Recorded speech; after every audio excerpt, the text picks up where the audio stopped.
Presidency has appointed Tyrone Seal to act in the position of spokesperson to the president, while Khusela Diko is on leave of absence. She's been granted a leave of absence while investigations are underway into allegations of tender fraud against her husband. It's been reported that a 125 million rand contract for the supply of personal protective equipment in Gauteng was allegedly awarded to Royal Baqca Projects, in which Diko's husband is a director. Diko and her husband say the contract was cancelled and that no money was paid over. All right, let's get the very latest now. I want to bring in our SABC Senior Political Reporter, Samkele Maseko, on the story. Samkele, no doubt a big story. We're expecting this press briefing to happen on Thursday, but just talk to us what has transpired so far.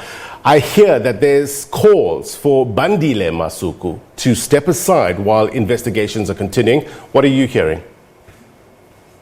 Yes, indeed. There are calls for Bandile Masuku to step aside whilst the investigations into tender impropriety within the Department of Health and its procurement systems in a way he leads as the MEC. We do know that there's an SIU report that will be released by the Premier of Gauteng sometime this week.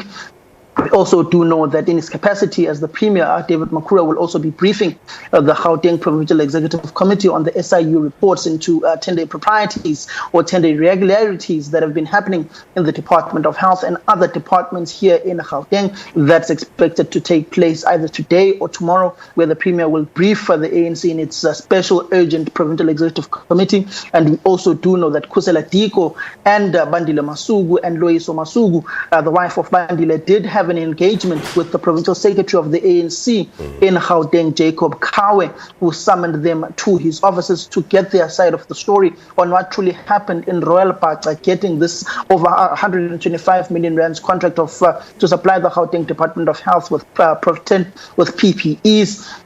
We also do know that from the words of Royal Baqca and Khusela Diko that the company did render the service to the department and they had not been paid for the services that they had done after they had opted to cancel the contract. And Khusela Diko saying that she had raised her grievances with her husband with regards to this particular PPE contract. But it does look as if, in the words of coming from Royal Baqca and Khusela Diko, the contract was cancelled, but they've not released the cancellation letter or the email that they've sent as Royal Baqca to the department requesting for the cancellation of this particular contract. Until then, it just remains their word against the departments. Bones Modise was on air this morning talking about an investigation in Gauteng as early as May. Is that likely, that report we understand will be discussed, is that likely to inform the ANC in Gauteng's decision going forward? What we do know is that Bones Modise was in respect speaking to the SIU investigations that were requested by the Premier of the province, David Makhura. You do understand that in the words of Vuyo Mahaga, the spokesperson of the Gauteng provincial government and Premier David Makhura, the Gauteng government does have a memorandum of understanding with the SIU whenever they feel as if there are issues that need to be investigated by the SIU. They'd call on the special investigating unit to come on board and investigate these particular matters. We also do know that President Cyril Ramaphosa has signed a proclamation that various arms of the state will be working together speedily to bring those who are found to have their hands in the cookie jar in the malfeasance that may be happening with this particular COVID-19 pandemic and those trying to make a quick buck out of it. But Bones Modise was speaking to the SIU investigations that were called upon by the Premier of Gauteng after various allegations of corruption were erupting in the various departments that are under the arm of the Gauteng provincial government, and the Premier will be speaking extensively on this particular report, which is on his desk as we speak right now from the SIU, looking into the various investigations that have been happening in the province of Gauteng. It's just this matter that now has to be speedily resolved when it comes to the issue of Royal Baqca, Khusela Diko, Bandile Masuku, and Loyiso Masuku. But we also do know that within the African National Congress, there's a conference resolution that any leader that is alleged to be involved in any tender impropriety, any corruption, anything that brings the ANC a bad reputation, it's up towards that particular leader to appeal to their own conscience and step aside until they clear their name. Hence, you've seen Khusela Diko taking a leave of absence from being the spokesperson of President Cyril Ramaphosa as she seeks to clear her name of any involvement in any tender impropriety. But to date, no one from the Department of Health, Bandile Masuku, the MEC, or Khusela Diko, or the king himself, the husband of Khusela Diko, has went out and said, here is the cancellation letter of the 125 million rands contract that was given to Royal Partner. Also, interestingly, Blaine, I've been doing some research. The king also sits on a number of boards. On the 1st of June this year, he was appointed in one of the boards in the city of Johannesburg in a company called the Independent Audit Committee of the city of Johannesburg. He also sits on the Centre Board, also sits in one of the entities that belongs to the Department of Higher Education and Training as a board member and as community leader. Interesting.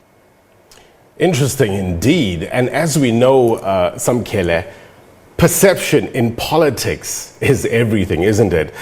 The fact that Khusela Diko is stepping aside, does that buy her any points in terms of public perception? And what sort of impact, all these allegations, what sort of impact is it likely to have on the president himself?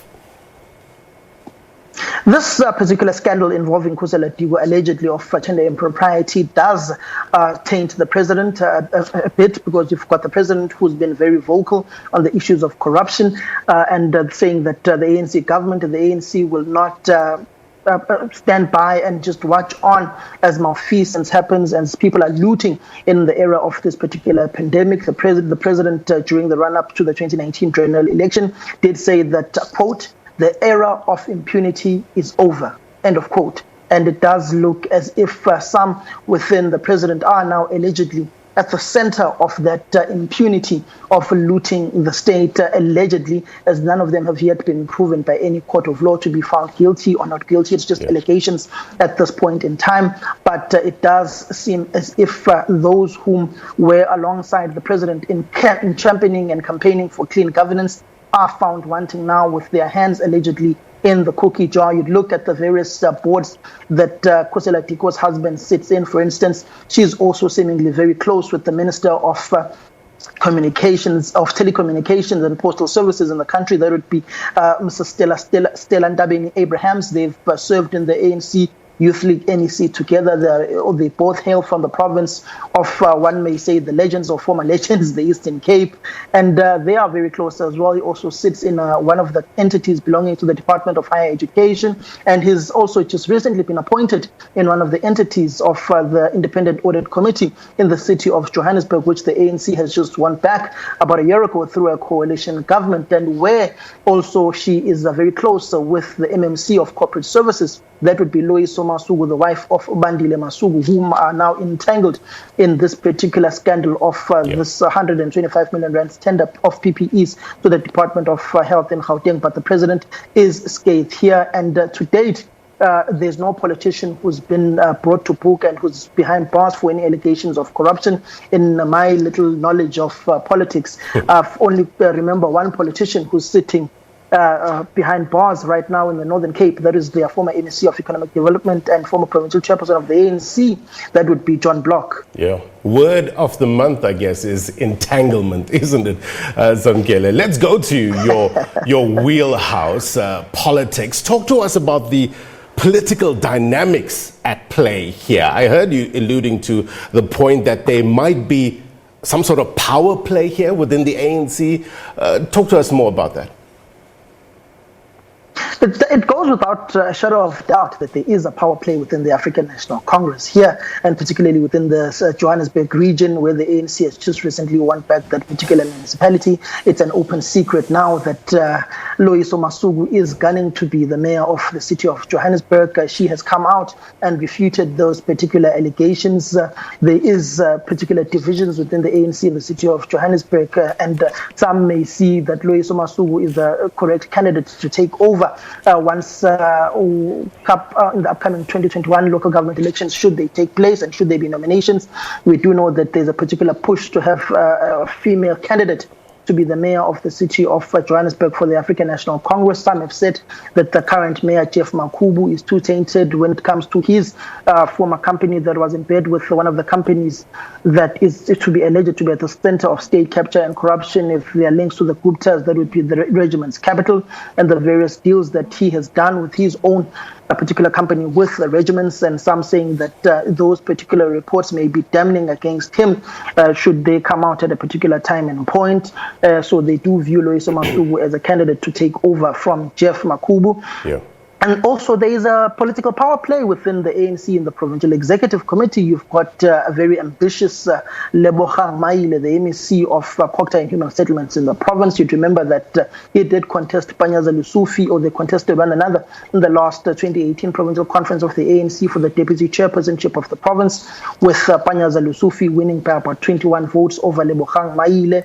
And some do see Lebogang Maile as a potential chairperson candidate to take over once Makura leaves the province. You'd remember this is David Makura's second term as the premier of the province, and also he's just come in as the chairperson of the province after the departure of Paul Mashatile as Treasurer General of the African National Congress. Some do see Lebogang Maile as a potential to take over from the province.